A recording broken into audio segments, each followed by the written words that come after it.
Hello बच्चों, मैं Rajesh sir आज आपके सामने लेके आया हूँ बहुत ही इंपॉर्टेंट इक्वेशन जिसका नाम है आर्हेनियस इक्वेशन।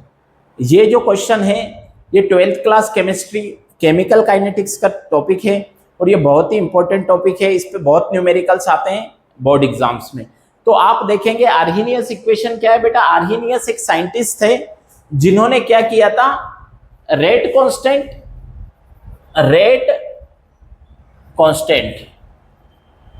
एंड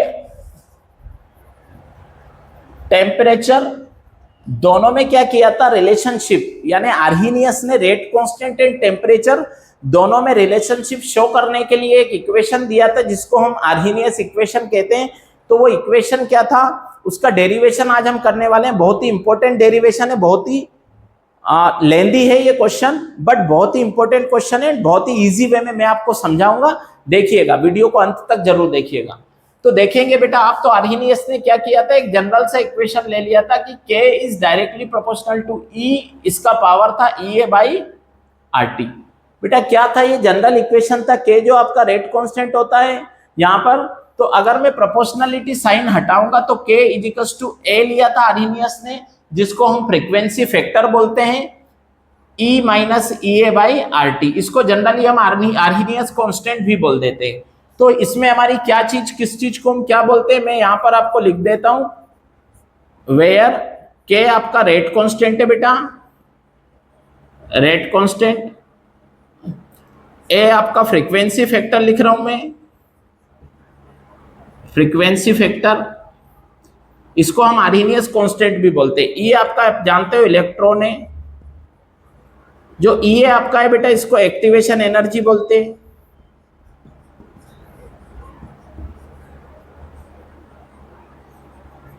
और R जो है आपका यहां पर गैस कांस्टेंट है। और R जो बेटा गैस कांस्टेंट है, इसका वैल्यू हम यूज करते हैं 8.314 joule mall inverse kelvin inverse. And T जो है आपका टेम्परेचर है, जो टेम्परेचर होता है इसको हम बेटा केल्विन में लेते हैं। ठीक है, तो ये सारी चीजें आर्हेनियस इक्वेशन में। अब हम बेटा इसमें क्या करेंगे, हम इसका यूज इस इक्वेशन को सोल्व करने के लिए लेंगे लॉगरिथम। तो आप देखेंगे मैं यहां पर लिख दूंगा टेकिंग नेचुरल लॉग का यूज करेंगे। तो मैं यहां लिख रहा हूं taking ln of both side. ठीक है बेटा, दोनों साइड में ln ले लूंगा। तो यहां पर मैं लिखूंगा ln k is equals to ln a E minus EA by RT। अब मैंने बेटा ln लिया है नेचुरल लॉग, तो लॉग के आपको मैंने फॉर्मूले लिखवाए थे पिछले ही वीडियो में। तो आप देखेंगे कि लॉग m इंटू n है ये, ln a इंटू E, तो ये क्या हो जाएगा, m इंटू n है तो m प्लस n हो जाएगा। तो मैं इसको ऐसे करूंगा ln k is equals to ln a plus ln E minus EA by RT। हमने यहाँ पर कौन सा फॉर्मूला यूज किया वो मैं यहाँ मेंशन कर देता हूं ताकि आपको प्रॉब्लम ना हो। हमने फॉर्मूला यूज किया बेटा log m into n is equals to log m plus log n। ये फॉर्मूला हमने यहाँ पर यूज किया। अब इसको अगर मैं आगे सोल्व करता हूं बेटा, तो आप क्या देखेंगे कि अब यहाँ पर क्या है, ये प्लस में हो गया। अब e का पावर ये है, तो आपको पता होगा लॉग में अगर log m का पावर n होता है तो n log m हो जाता है, पावर आगे आ जाता है। तो यहां पर भी हम वही फॉर्मूला यूज करेंगे, ln k is equals to ln a minus, अब EA बाई RT जो था मेरा बेटा, मैं इसको आगे ले रहा हूं और ln E मैंने यहां लिया। यहां पर मैंने कौन सा फॉर्मूला यूज किया बेटा, log m का power n is equals to n log m हो जाता है। यह फॉर्मूला मैंने यहाँ पर यूज किया है। अब ln E जो है बेटा आपका नेचुरल लॉग होता है, इसका वैल्यू 1 हो जाता है। तो नेक्स्ट स्टेप में ऐसा लिख दूंगा कि ln k is equals to ln a minus EA by RT, और इक्वेशन इसको 2 बोलूंगा और यहाँ लिख दूंगा रीजन की because ln E is equals to 1 हो जाता है। ln E नेचुरल लॉग होता है और इसका वैल्यू आपका 1 होता है। ठीक है बेटा, इसके बाद आप क्या देखेंगे कि ln जो है अपना नेचुरल लॉग है, मैं इसको लॉग में कन्वर्ट कर दूंगा। तो जब भी हम नेचुरल लॉग को लॉग में कन्वर्ट करेंगे तो क्या होगा बेटा 2.303, ये वैल्यू आता है कांस्टेंट होता है 2.303 लॉग बेस में मैं ई ले लेता हूं और के ऐसा का ऐसा ही, और यहां पर भी मेरे को 2.303 आ जाएगा लॉग बेस में ई ए माइनस का E A by R T. तो बेटा ये क्या हो गया, मैंने लॉग ई में कन्वर्ट कर लिया, एल को मैं बाजू में रीजन लिख दे रहा हूं, because L N E is equals to क्या हो जाएगा मेरा 2.303 लॉग बेस, एल जो था नेचुरल लॉग, लॉग ई हो जाता है, तो 2.303 यहाँ कांस्टेंट वैल्यू होता है, वो आता ही आता है। अब अगर आप देखेंगे तो मैं इस इक्वेशन को मैं क्या कर रहा हूं, इसको मैं डिवाइड कर दे रहा हूं 2.303 से, डिवाइड बाई 2.303, इसको पूरे इक्वेशन को मैं डिवाइड कर रहा हूं तो क्या हो जाएगा बेटा 2.303 log ई के अपॉन 2.303। अब इसके बाद क्या कर रहा हूं मैं, इक्वल्स टू log ई ए 2.303 यहां पर लिखेंगे अपन, 2.303 था यहां पर, log ई ए अपॉन 2.303, और मैं क्या करूंगा बेटा minus E A by 2.303 R T.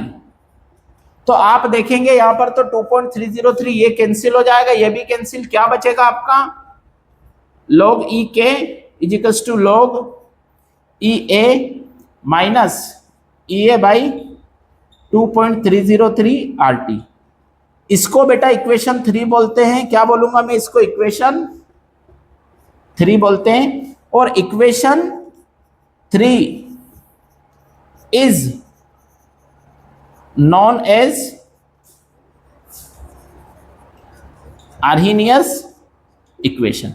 Means कि बेटा क्या करते हैं हम, इक्वेशन जो 3 है इसी को हम आर्हीनियस इक्वेशन बोलते हैं।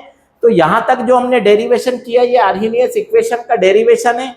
अब इसमें बेटा क्या होता है, इसका सबसे इंपॉर्टेंट जो पार्ट है वो होता है इसका स्पेशल केस, यानी इक्वेशन 3 के बाद हम अगर स्पेशल केस की बात करें कि इस इक्वेशन में अगर मैं टेम्परेचर को T1 से T2 इंक्रीज करूं तो रेट कांस्टेंट भी K1 से K2 इंक्रीज होता है। तो उस कंडीशन में क्या होता है कि रेट टेम्परेचर अगर आप T1 से T2 को इंक्रीज कर दें तो रेट कांस्टेंट क्या हो जाएगा आपका K1 से K2 हो जाएगा। तो उस कंडीशन में हम क्या करेंगे मैं वो आपको बताने जा रहा हूं। तो इसका आप अच्छे से स्क्रीनशॉट ले लो, फिर मैं आगे करता हूं। तो इसका स्क्रीनशॉट आप ले लीजिए, है ना। तो आपने स्क्रीनशॉट इसका ले लिया होगा।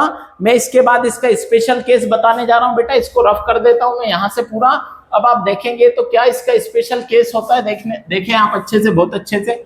मैं यहीं से सोल्व करूंगा क्योंकि मेरे को बहुत स्पेस चाहिए, स्पेशल केस के लिए जगह चाहिए, तो मैं यहीं से इसको सोल्व करना स्टार्ट करूंगा। देखेंगे आप कि किस तरह से आप आर्हीनियस इक्वेशन में उसके स्पेशल केस को सोल्व करेंगे। ये वाला इक्वेशन आप याद रखिएगा जो लास्ट आपने बनाया था, इसी से अपन स्पेशल केस करेंगे।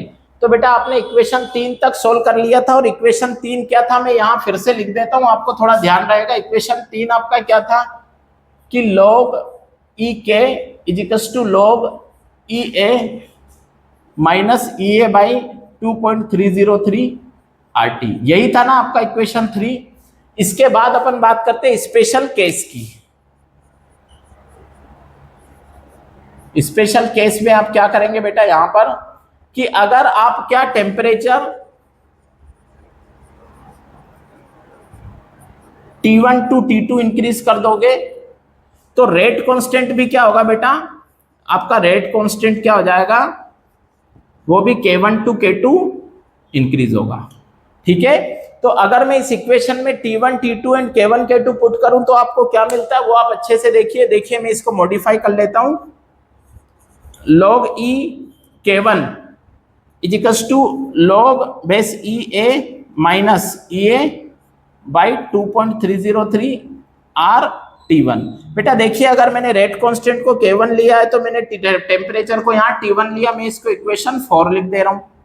अब अगर मैं इसको K2 कर लूंगा तो टेम्परेचर T2 हो जाएगा। तो देखिए मैं फिर से इक्वेशन लिखता हूं, log e K2 is equals to log e a minus E A by 2.303 R T2।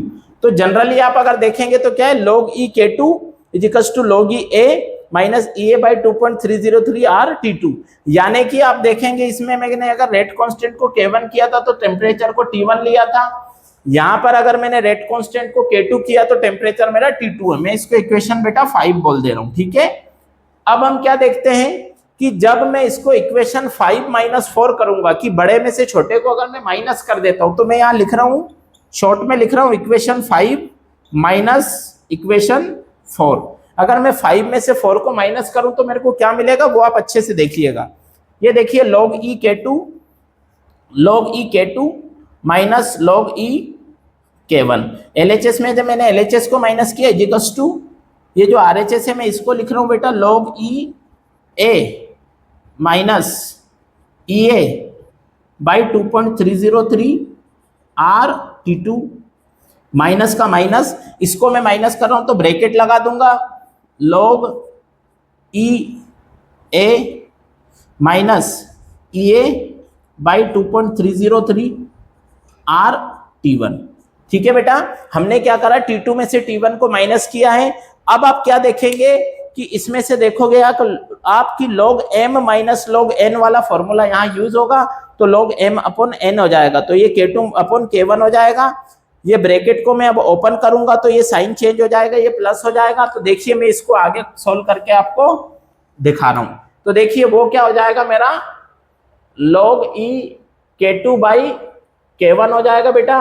ये K2 बाई K1 हो गया इजिकल्स टू ये क्या हो जाएगा log E A minus E A by 2.303 R T2 minus बेटा मैं ब्रैकेट ओपन कर रहा हूं ये वाला, तो क्या हो जाएगा log ई ए और ये माइनस का प्लस हो जाएगा ई A by 2.303 R T1। Yes और नो? तो ब्रैकेट ओपन किया। अब हम क्या करेंगे बेटा, देखो log ई ए ये प्लस का ये माइनस का, तो ये दोनों कैंसिल हो जाएंगे आपस में। अब हमारे पास क्या बचता है वो मैं लिख दे रहा हूं log E K2 upon K1 is equals to ये माइनस का E A by 2.303 R T2 है और ये प्लस का है। तो हम जानते हैं मैथ्स के रूल के अकॉर्डिंग हम पॉजिटिव वाले को पहले लिखेंगे यानी प्लस वाले को पहले लिखेंगे। तो मैं लिख देता हूं ई ए बाई 2.303 आर T1 है ना बेटा, T1 और माइनस वाला अब लिखूंगा ई A by 2.303 R T2। Okay, तो ये हमने वैल्यू लिखी। अब आप देखेंगे इसमें क्या है ई ए बाई 2.303 आर दोनों में कॉमन है, तो हमें इसको कॉमन निकाल ले रहा हूं। तो log e K2 बाई K1 is equals to E A by 2.303 R 1 by T1 minus 1 by T2। मेरा यही बचा बेटा 1 बाई T1 बचा 1 बाई T2 बचा, ये मेरा कॉमन निकल गया। अब मैं इसका क्रॉस मल्टीप्लाई कर दूंगा, तो आप देखेंगे क्रॉस मल्टीप्लाई में मैं कैसे करूंगा। तो log e K2 बाई K1 is equals to E A by 2.303 R, इसका मैं मल्टीप्लाई यहां कर रहा हूं तो ये हो जाएगा T2, इसका मैं यहां कर रहा हूं तो ये हो जाएगा माइनस का T1, नीचे का नीचे कर दूंगा तो अपॉन में T1 इंटू T2। ठीक है बेटा, तो ये जो फॉर्मूला है ये आपको सबसे ज्यादा न्यूमेरिकल्स में यूज होने वाला फॉर्मूला है। अगर आप देखेंगे तो आर्हीनियस इक्वेशन में आप यहां तक इसको डिराइव करके छोड़ सकते हैं, बट क्या होता है कि इसमें बेटा एक्टिवेशन एनर्जी मींस कि ई ए आपसे फाइंड आउट करने को बोलते हैं यानी ई ए निकालने को बोलते हैं। तो ई ए का वैल्यू हम निकाल देते हैं, देखेंगे आप कैसे। ई ए इजिकल्स टू 2.303 आर, नीचे वाले सारे ऊपर पहुंच जाएंगे T1 इंटू T2 और ऊपर वाला नीचे आ जाएगा। तो क्या हो जाएगा बेटा T2 माइनस T1 और ये log e K2 upon K1। यानी कि मैंने क्या किया यहाँ पर ई ए का वैल्यू निकाल दिया है। तो ये यहाँ पर अगर आप देखेंगे बेटा तो आर्हीनियस इक्वेशन कंप्लीट हो जाता है विथ स्पेशल केस। तो आपको इसको अच्छे से देख के समझ लेना है और मैं यही बोलूंगा कि आप साथ में नोट्स बनाते चलिए, जितने भी वीडियोस देखते, जितने भी आप टॉपिक के देखते हैं साथ में नोट्स बनाते चलिए। डिटेल में मैं हर चीज को यहाँ पर समझा रहा हूँ ताकि अच्छे से आपकी प्रिपरेशन हो सके। इसका अच्छे से स्क्रीनशॉट ले लो, वीडियो को लाइक शेयर करना ना भूले ताकि ज्यादा से ज्यादा बच्चे इसका लाभ उठा सके, इसका फायदा ले सके और चैनल को सब्सक्राइब करना ना भूले। Thank you so much.